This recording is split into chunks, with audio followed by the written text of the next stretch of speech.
Plates ready? This is Food School, Smarter, Stronger, Leaner podcast.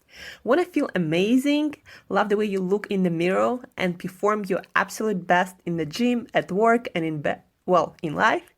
You're definitely in the right place. Food. It's you. It builds every single cell of you. And if there is one thing every human being must master, it's food. Because at the very least, eating, you do it every day, several times a day, every single day. You might as well get good at it. I'm your host, Shurina from createyourself.today, your personal nutritionist and plate watcher, your diet guide and explorer, your fat loss coach and food inspector.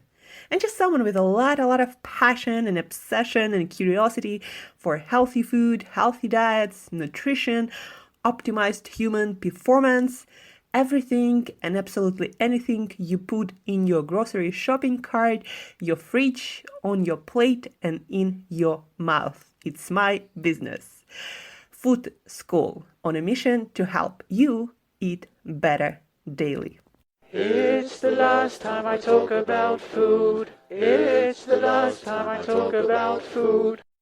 Hey guys, and welcome back to another episode of Food School Smarter, Stronger, Leaner podcast. So we have 2 days to 2020, and we have quite a few essential nutrients to cover, but we will cover all of them. And the beauty of it is, as you start focusing on the most nutritious foods that deliver the most nutrients per calorie, a lot of those foods that we talked about, like for example, canned sardines, they deliver not just one nutrient, but a whole range of nutrients, starting with your proteins, to your calcium, to collagen. We're not going to be talking about collagen because it is not an essential nutrient that your body cannot make, but also sardines still deliver it in the most absorbable form. But also sardines deliver omega-3 fatty acids, and they deliver some choline, and they deliver, did I say phosphorus? So deliver a lot of things per bite of food, and so do eggs, for example, right? So there's many foods that deliver a lot of things at the same time. And so when you build them on top of each other, at the end of the day, you end up eating all of your nutrients. But the problem with our food supply and with a lot of people's eating habits, is that people eat a lot of empty calories or very nutritionally poor foods. And that's why a lot of calories do not come from nutritious foods, and that's why it seems so hard to eat all of your nutrients. And that's why I'm really against of you eating not nutritious foods, because the more you eat of those foods, let's just forget about calories for now, but the more you eat of those foods, the less nutritious foods you eat, and that is the problem.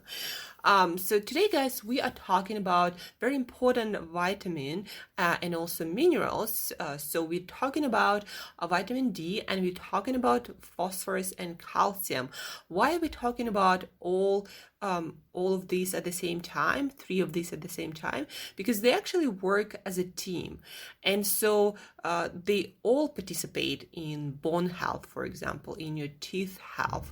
But then, each of them have specific functions. Like phosphorus is important because it is involved in producing energy in ATP. That's the molecule that our cells use for energy. And so if you're not getting phosphorus, that is actually really hard not to get if you're eating, food and you're not some fruitarian or carnivore or some other weird stuff. Restrictive diets are really bad because the more you restrict your diet, the less nutrients you get. Like, it is really hard to get all your nutrients from one food. It is impossible, actually, if you're not supplementing, to get all of your foods from just one kind of food. So anyhow, phosphorus works we need phosphorus to create energy in our cells, right? Calcium, we need to maintain normal blood pressure, normal heartbeat, alkalinity of our blood, besides the bones and the teeth. And also these minerals need for you need them for your vitamin D. It's not even a vitamin, but more like a hormone, as they say, to work in your body that works to support your immune system. That let me read you some more about the vitamin D. So vitamin D, it's important for your immune system. Muscles, bones plays an important role in cell division. It's essential for growth and maintenance of bones, muscle, and teeth.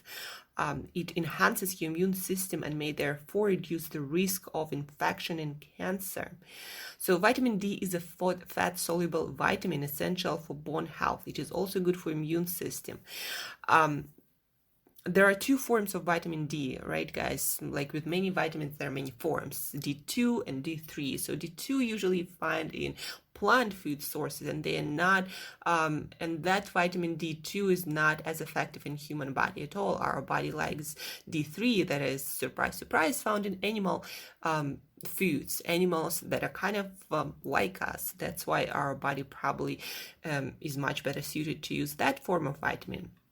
So, vitamin D, the majority of it, as they say, produced by the action of sunlight, or specifically UVB.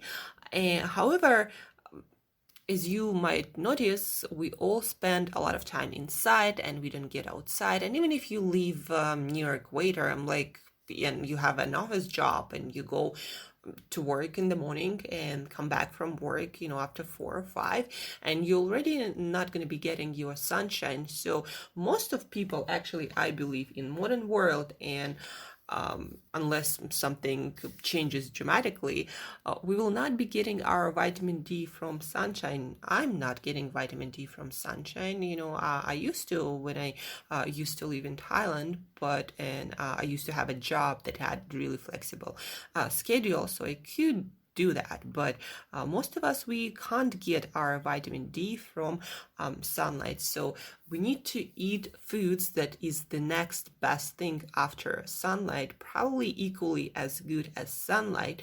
Or we can also supplement, but supplements, there are very few good supplements of vitamin D3, and we are not sure exactly how well it is absorbed. We're not even sure how exactly it is absorbed from foods, but from what it seems, we have a pretty good absorption rate. And let's first, guys, talk about what happens if you don't get enough of vitamin D. It can produce serious conditions such as rickets, soft bones. People suffering from this experience bone pain, fragile bones, skeletal abnormalities, and poor growth. In addition, dental problems may also be observed because dentin, which is the main structural component of the tooth, does not form properly with vitamin D deficiency. It also can increase muscle fatigue and weakness, reduce muscle mass, and may also produce muscle pain. It may also reduce the effectiveness of your immune system and increase the likelihood of infection. And because of so many functions that vitamin D supports, it's constantly being researched, and more data is coming in. When, for example, also a very important factor, if we are not getting enough vitamin D, so immune system starts function abnormally. It can begin to attack the tissues of our own body. Again, people think, I have food sensitivity or autoimmune disease. Well, maybe you just not supplying your body with the vitamin D that it actually can use. And that's why, again, focus on foods, not on supplements, because as you learn a little bit later in this lesson today, if you mess up calcium phosphorus balance, you also might be vitamin D deficient because of that. So autoimmune disease, again, the deficiency in vitamin D contributes to that. Rheumatoid arthritis also can be caused by vitamin D deficiency. It also, vitamin D, the normal amount of it, sufficient amount, help prevent onset of inflammatory diseases. Let's talk about sunshine a little bit.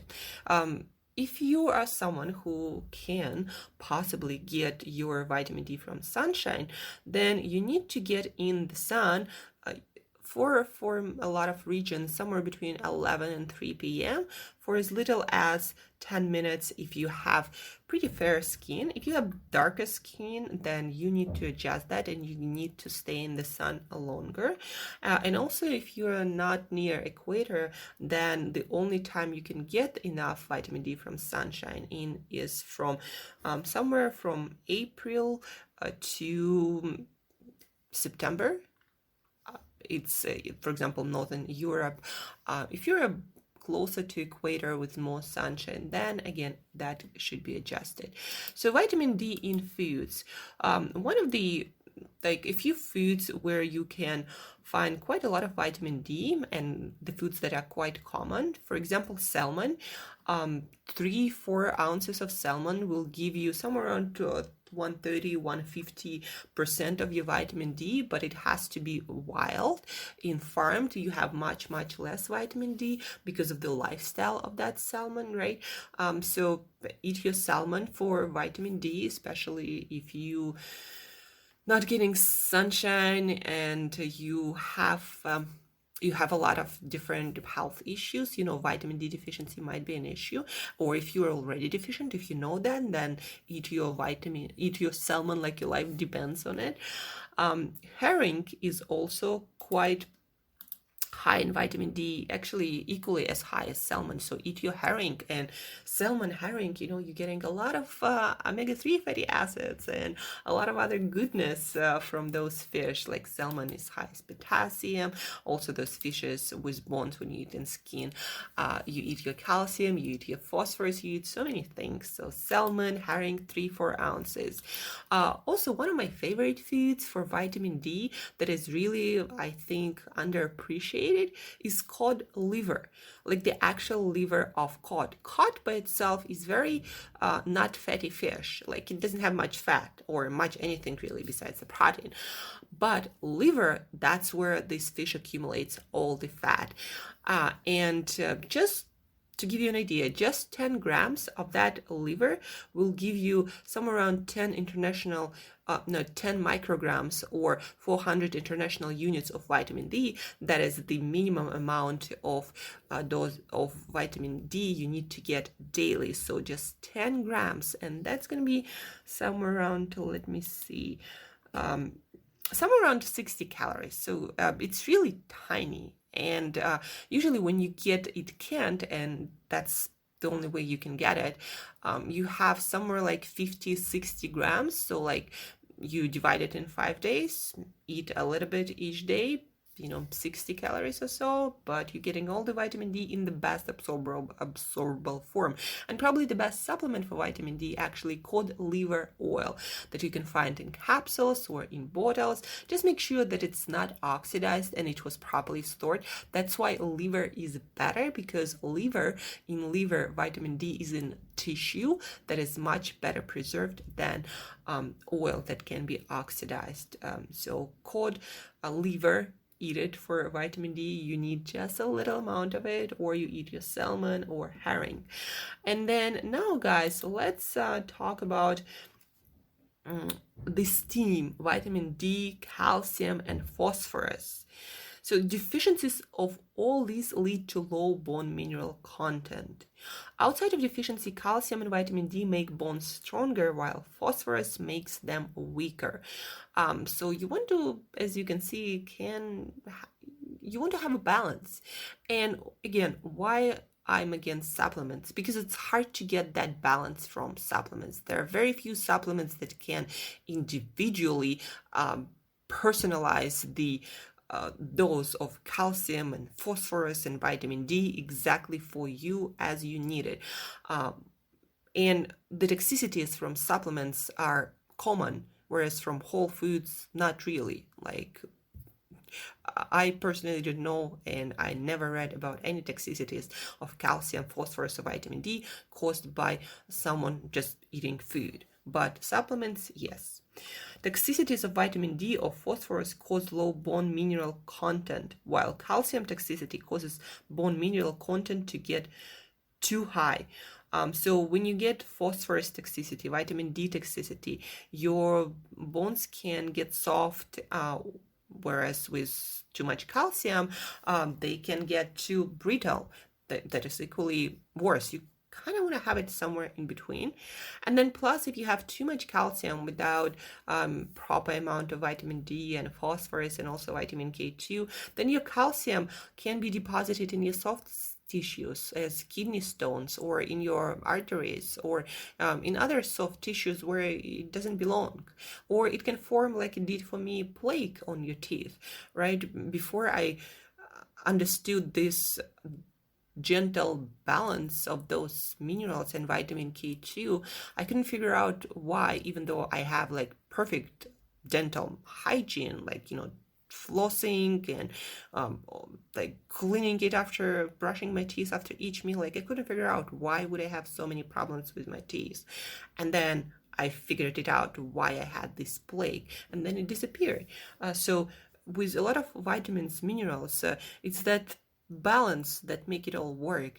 And if you're relying on supplements, it's hard to get this balance. At this point, it's like almost impossible to get this balance right from supplements. Whereas with food, it's much easier. Most of the natural foods, not like some extracts or I don't know, powders, something else. But with whole foods that you eat, it's almost impossible to get out of balance. Plus, it's easier for your body to balance those foods better and remove what is not needed and absorb what is needed.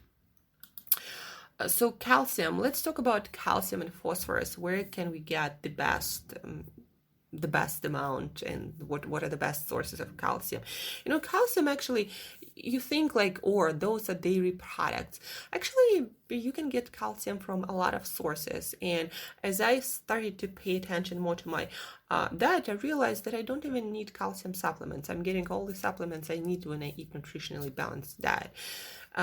Plus, calcium you can find, guys, in a lot of mineral waters. And whenever I travel to a new place, I always go to a store and do some research on site and find some mineral waters that have good calcium content. Like, for example, in Switzerland, natural mineral waters in Switzerland are naturally higher in calcium.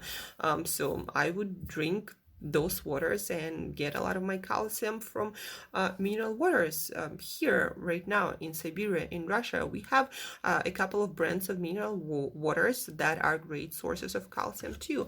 So for example, the one that is on my table right now, it's called Stelmas or something like that. The brand is not that important. It's natural mineral water, and specifically it's higher in magnesium, that is somewhere around 400 milligrams per liter, and that's how much I drink. And then calcium, it has somewhere around 400 milligrams of calcium too. So just by drinking water and eating no food, I'm getting quite a good portion of my calcium and magnesium. Let's talk about food rich in calcium. When it comes, to calcium and foods, in some foods, calcium is absorbed better. In some foods, not so much better, right? So for example, a little over 30% of the calcium in milk is absorbed, only a little over 30%. 40-60% of the calcium in most cruciferous vegetables is absorbed. So for example, things like spinach, guys, have calcium, or even Brussels sprouts, right? If you get your calcium from legumes, then it's 20 to 25%. And yes, spinach actually is not that great source, so 5% and very poorly absorbed. And so the best calcium sources, one of my favorite best calcium sources is actually sardines, guys. So for example, an average can of sardines, somewhere around a little bit even less probably than 3 ounces, or somewhere around 3 ounces, will give you 58% of your calcium. 58% of your calcium, guys, plus my mineral water, and I'm getting all the calcium I need. And then it will give you 66% of your phosphorus. So sardines are pretty amazing. But then also 90 grams of Napa cabbage will give you the minimum of calcium that you need. Just 90 grams of Napa cabbage. I mean, greens are pretty light, so 90 grams, it's still quite a lot of cabbage, but eat your salad every day, sardines and some mineral water. 40 grams of cheddar cheese, natural cheddar cheese, will give you the amount of calcium you need. Also 100 grams of Chinese mustard greens will give you calcium, the amount you need. 190 grams of bok choy, 270 grams of kale. That is quite a lot already. But for calcium, you can check out my Instagram account and see what kind of foods I'm eating and see how much calcium I'm getting. Plus, again, I'm consuming mineral water, so that adds more calcium. And then I'm consuming more vitamin D. So all of that works out pretty well for me, balancing my calcium, phosphorus, and vitamin D.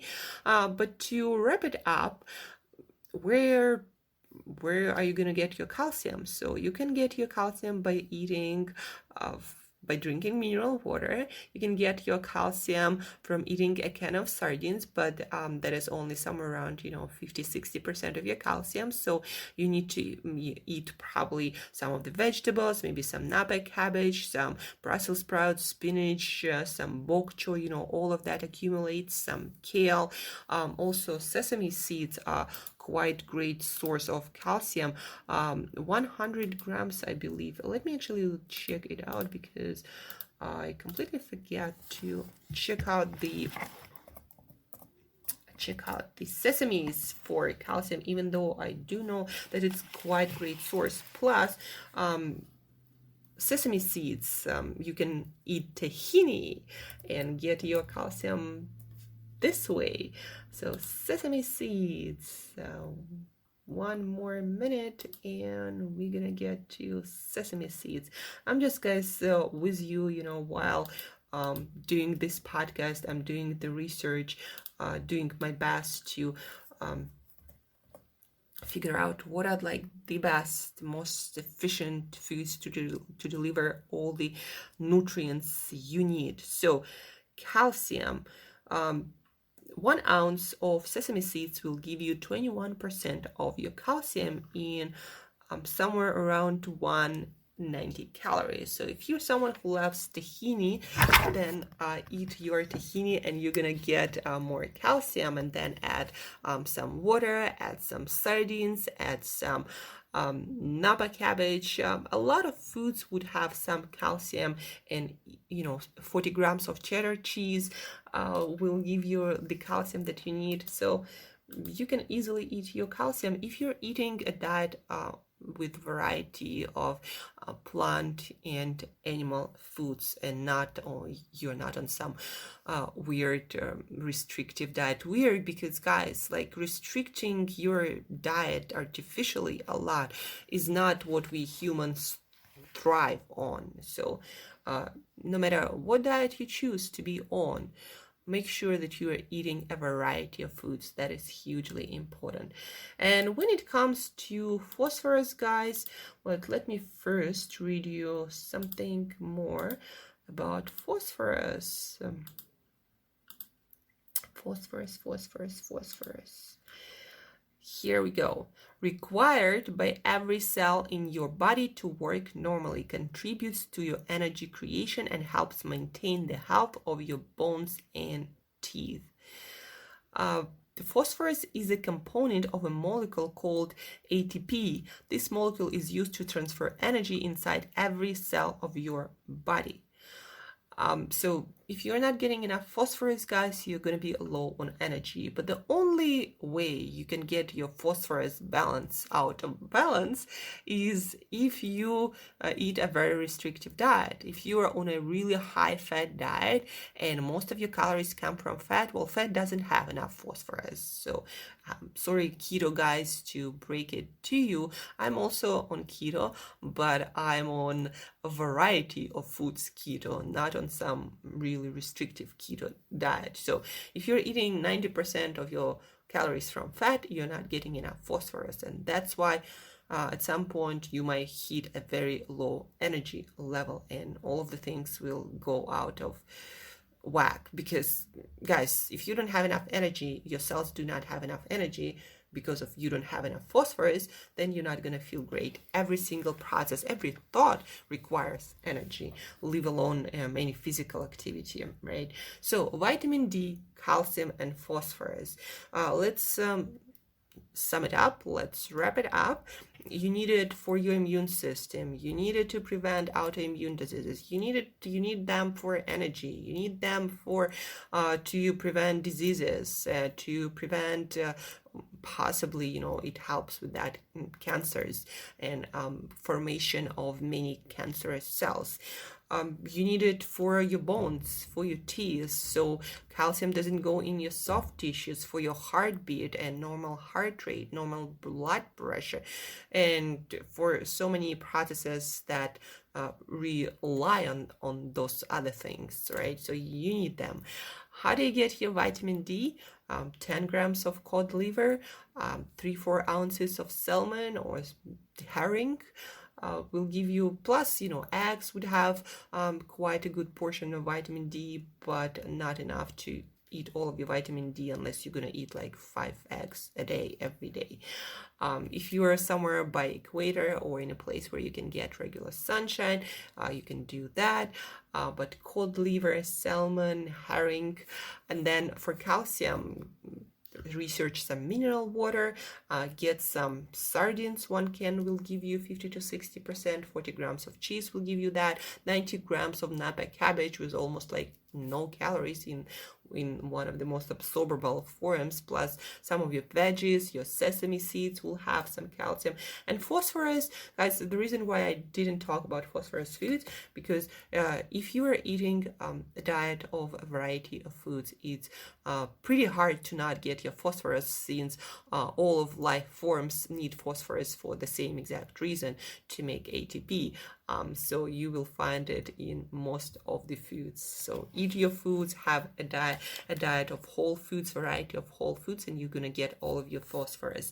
So that's it for today, guys. Tomorrow we're gonna cover the rest of the minerals, and probably actually January 1st, I'm gonna share with you a simple meal plan for me right now from the foods that I personally find the most delicious and easiest to cook and eat, and also with great nutritional profile, and being somewhat sensitive to different foods. Those foods will also not trigger in most people any allergies or sensitivities. So I will share my menu, my nutritionally balanced menu, where I get all of my nutrients, macros, and micros from my foods, and also will offer to you some substitutions that you can use, because it's obvious, guys, that in different parts of the world we have different foods available, and those foods, they will work best in that region for your body, especially if you are from that region. So the beauty of our food